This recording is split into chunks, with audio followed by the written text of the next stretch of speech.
Is 2021 the year that you are finally going to get financially well? Hey guys, I'm Jim Garrity. Thanks for checking out my channel where we talk about personal finance. If you're walking away from the dreaded 2020 into 2021 with a sense of optimism and maybe saying to yourself, this is the year that I'm going to take control of my money. This is the year that I'm going to completely leave behind that horrible, anxious feeling that comes along with how am I going to pay my next bill? How are we going to cover this big expense coming up? You came to the right video. I have 5 tips I would suggest that you start on to get control of your money this year. Give you a little background on me, as in why should you care what I have to say? I'm a 28-year-old living in Pittsburgh, Pennsylvania. Last year, my wife and I went through a transformational process wherein we paid off $97,000, mostly of student loan debt. Up until this point in my life, I've pretty much been a financial wanderer, spending money as I please. And coincidentally, I've always kind of had an anxious feeling about money, especially when I looked at my bank account month to month and said, why isn't it getting any bigger? So we undertook a financial reformation, so to speak. And here we are. And I know how difficult that can be, but I also know exactly how rewarding it can be. I feel unbelievable. 28 years old, living debt-free, and I'm on track to be wealthy. I'm on track to change my family forever. I just get the feeling that there isn't enough positivity out there when talking about money. There isn't enough motivation and aspiration. You get on social media, it's also doom and gloom all the time. 2020 was just a miserable year. So I want to get positivity out there. I want to get some encouraging messages to people who were like me. I want to spread the messages that I wish I would have heard when I started my financial journey. And if you're thinking to yourself, I want financial freedom, what does that mean? Do you want to not have to go to work? Do you want to retire at 45 or 35 or 25? Do you just want to be the first wealthy person in your family history? Great, there's no problem with that. It's actually a really good goal to have. It's healthy to have goals and to set goals, but you need to take steps to get there. So, what I would suggest in this video, 5 tips, financial suggestions for you this year, I think are attainable goals. I think are things that you can set out to accomplish within a year. And before I get into it, do me a favor. I want to grow this channel. I want to get this message to as many people as I possibly can. Hit the subscribe button, hit the like button.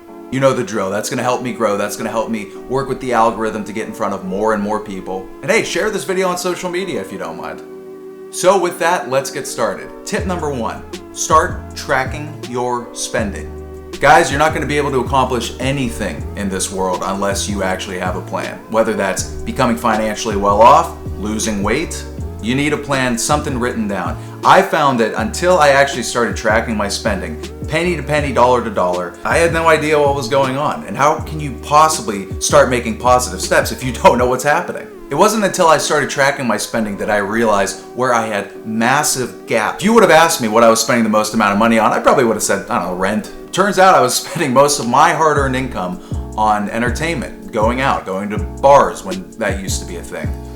I was spending my hard-earned money, though, on fleeting experiences that all frankly started to kind of blend together, especially if you do it a couple weekends in a row or a couple weekends in a month. And think about it, if you're paying for 2 people, you're going out on the town, between the Uber ride, bar tab, restaurant tab, that can easily add up to $200. Do that a couple times in a month, and all of a sudden you've spent, what, $800, $1,000, $600, whatever. Too much, especially on moments that you can do at home for much, much cheaper. Bottom line, without that written budget, I never would have realized, oh, that's where I'm lacking. And I'm not gonna lie, budgeting is kind of difficult. It takes a couple months to get used to. You're gonna have a lot of disappointment along the way. You're gonna have to adjust things, but you gotta get started. So then my number 2 suggestion for you is my personal favorite. Pay off your debts. Like I said at the beginning of this video, we live debt-free, and it is amazing. I hate debt. I don't like the feeling of owing anybody anything. Personal loans, credit cards, student loans, auto loans. When it comes to things like auto loans, I think oftentimes you may be justifying something that you really shouldn't be driving. And hey, I'm not judging because I did it, I lived this. Not too long ago, I was paying $300 a month towards my beloved 2013 Nissan Frontier SV package, sweet piece of machinery. But I was paying that on a 7-year loan at a 6% interest rate. And some people may get savvy with it and say I have a 0% interest loan or a 1% interest loan and my money will be best spent elsewhere. Just get it out of your life. You don't need the hassle. Money is not that complicated. If you just strip it down to the bare bones, it becomes incredibly easy and clear how you can become wealthy. Paying off your debt feels so damn good. And I think this is where in social media land you start to get the idea that it's not possible. Trust me, it is possible, but it's not easy. Want to pay off your loans? Budget your money. Don't have enough money to put towards your loans to pay them off in a short period of time? Increase your income. I know what you're thinking. Well, how am I gonna just increase your income? Man, it's 2020. You can do it. Between Uber, Lyft, Instacart, Grubhub, whatever. That short-term pain will translate to long-term gain, but no one's gonna do that for you. You have to financially become your own savior. My third suggestion for you in 2021 financially is to build an emergency fund. Look no further than 2020 for why you should have an emergency fund. Financially speaking, it was a miserable year for millions of Americans. It was a disaster. This is why you need an emergency fund, because emergencies happen. You can't predict things like a worldwide pandemic. You also can't predict things like a medical emergency or the transmission falling out of your car. The financial community, you're going to hear say often that you should have somewhere between 3 to 6 months of your household expenses put aside. Guys, that's just money sitting in a bank. That's not investments. That's not something you can sell at a moment's notice if need be. In our house, we follow Dave Ramsey's financial principles, so we subscribe to the 3 to 6 month method. Maybe you're self-employed or maybe you work a seasonal job. Err on the side of 6 months. If you're feeling really lucky, maybe 3 months, but you gotta have something. Let's do a thought experiment. Let's pretend that tomorrow, all of your income sources stopped. How long would you be able to survive? How many months could you make it?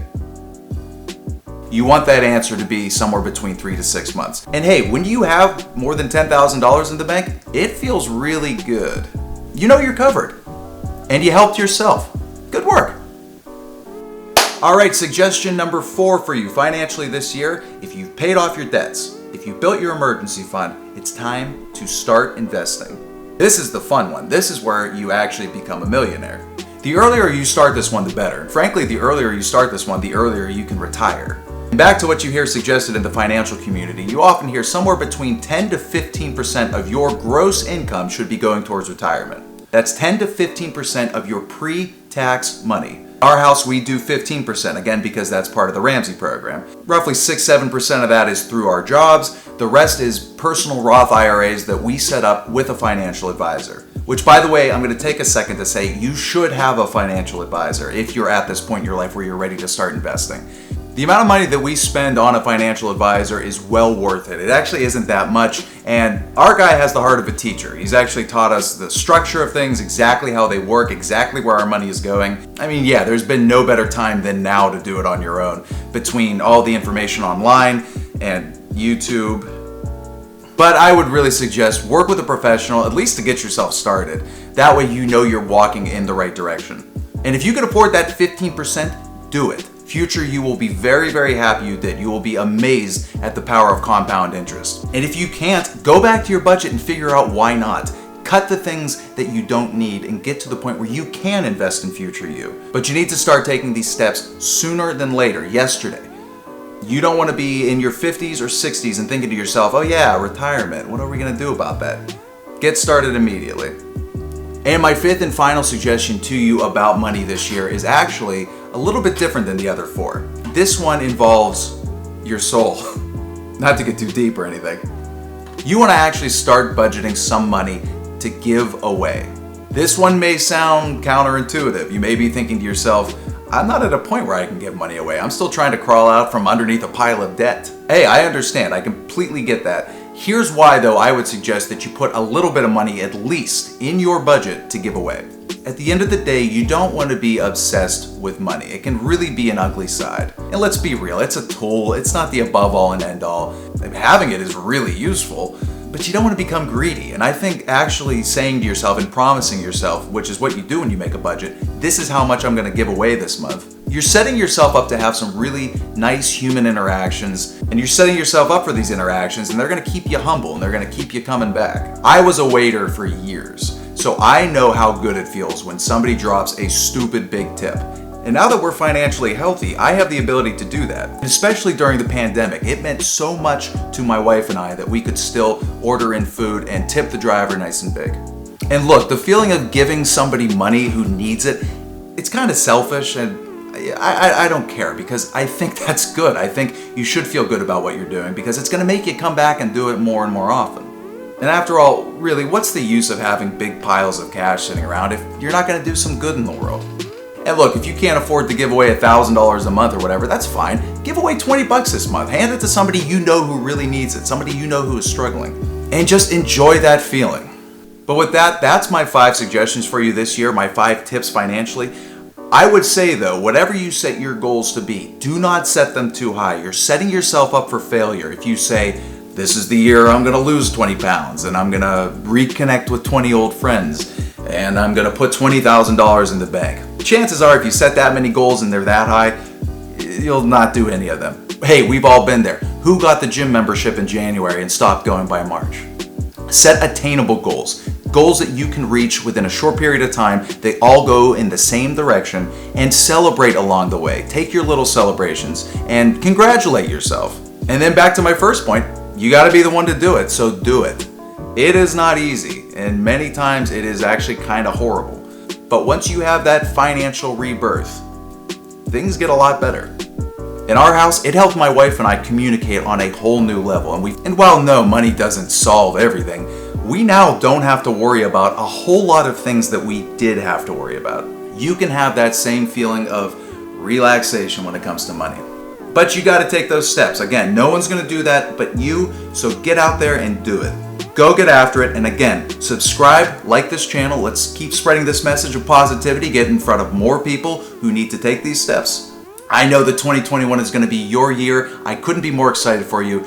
So best of luck, thanks for watching, and we'll see you next time.